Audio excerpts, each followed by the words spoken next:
right, so this is the Sign Language Interpreter Task Force meeting for September 7th. Due to some inclement weather, many of the task force members were not able to come, and we decided to just make this an update for distribution.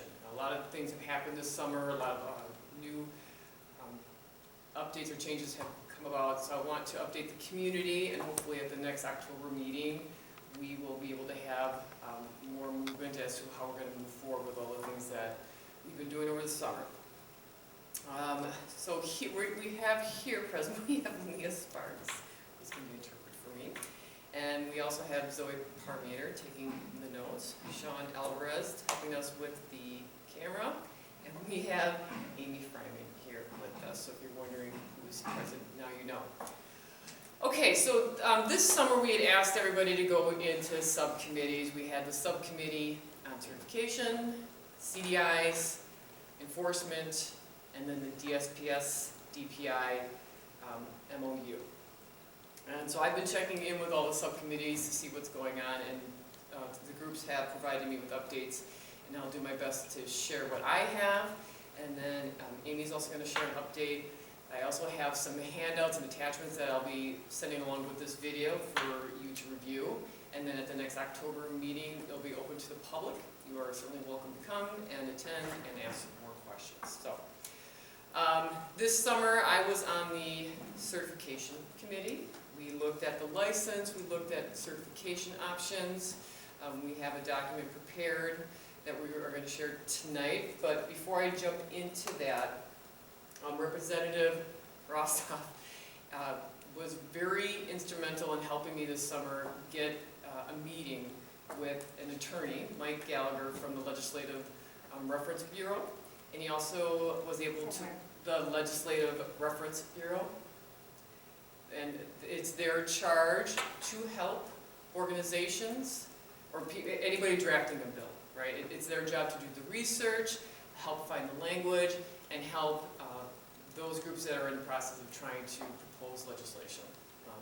And so he was going to join us tonight, but due to what's happened with the weather and people not being able to come, I've asked him to be present at the next October meeting. I will let you know. But Mike has been asked to be somewhat of a fact checker. There's been a lot of questions about the law, people's interpretation of the law, and I would like him to I would like the task force to ask questions about the exemptions, questions about enforcement. You know, we've talked a lot, we've had a lot of research, we've had different experts come in. He will then clarify, yes, this is the intent of the law. This is how the law is to be interpreted. He's not offering opinions, he's not offering, suggestions. He is just giving his expertise and his understanding of how that license is to be followed. So that is the benefit of having Mike. He was very helpful. So this summer, like I said, Representative Rostov arranged a meeting with Michael Gallagher, the attorney. And then he also got Jeff Wigan there, W-E-I-G-A-N-D.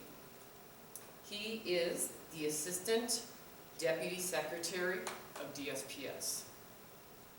So he has worked with the Sign Language Interpreter Council.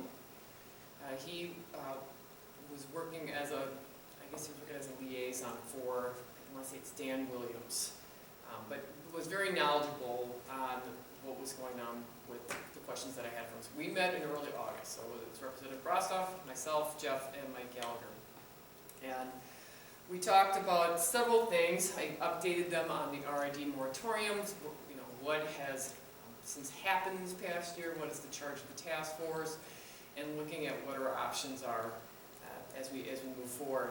And I want to say it was Mike Gallagher who affirmed that every 5 years or so, that's pretty typical that a law be reviewed, amended, updated, so that it's time, and especially since it's a new law. Certainly the expectation is that there would be revisions that are probably needed, right? Because the way that the law was passed in 2010, the reality has changed, and so we as a community must then make those amendments to match the reality, right? Laws have to be updated. So this is normal, this is not anything that is unexpected, is the way that I understood that. Talk to him about the enforcement piece. I know that that has been a big area of concern. And Jeff Wigan had shared, again, I don't want to speak for him, and I took notes on the meeting, and I can give people the contact information for him if you wish to follow up. He's been very responsive to me, following up, very quick, making things happen, so I've been happy about that. So talked about enforcement, and he clarified that DSPS is about compliance and not punishment. And sometimes people often mix those two up, and there is a big difference between compliance and punishment. He also clarified that the department does not have the authority to prosecute interpreters that they feel that are in violation. It is incumbent on the DA, our district attorney, to determine whether they want to, if a deaf person is complaining, they want to sue. The DA makes that decision. That's the only person that gets to make that decision. And in the grand scheme of things, sometimes unfortunately, those complaints become I don't want to say low priority, but when you're comparing the other things that a DA might have to deal with, that's why it may not, that'll become low priority. And Representative Rossoff just entered the room. Hello. Hey. So I'm just talking about our meeting that we had this summer with Mike and Jeff. You want to pause that just for a second?